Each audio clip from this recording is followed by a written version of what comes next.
दूत चिंतन श्री गुरुदेव दत्त श्री स्वामी समर्थ. मैत्रिणींनो, आज मी तुम्हाला एक अतिशय सोपा पण प्रभावी उपाय सांगणार आहे. हा उपाय करण्यासाठी फक्त 2 गोष्टी लागणार आहेत, पिवळी मोहरी आणि कापूर. अनेक वेळा घरात कारण नसताना भांडण होतात, घरात शांतता राहत नाही, कटकट वाढते, मन अस्वस्थ राहते, काम होत नाहीत. अशा वेळी हा उपाय अनेक लोक श्रद्धेने करतात. संध्याकाळी देवघरात समोर बसायचं, एक छोट्या वाटीत थोडी पिवळी मोहरी घ्यायची, त्यावर कापूर ठेवायचा, नंतर तो कापूर पेटवायचा.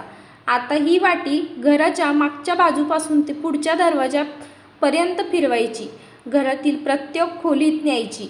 हे करताना मनात एकच प्रार्थना करायची, माझ्या घरातील दुःख दूर होऊ दे, माझ्या घरात सुख शांती आणि समाधान नांदू दे.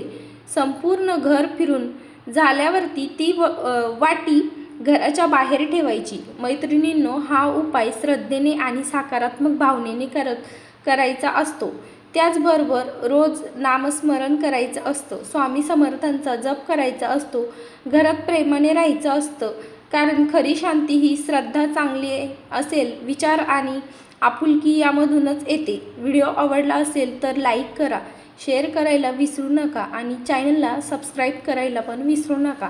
तोपर्यंत सर्वांना श्री स्वामी समर्थ.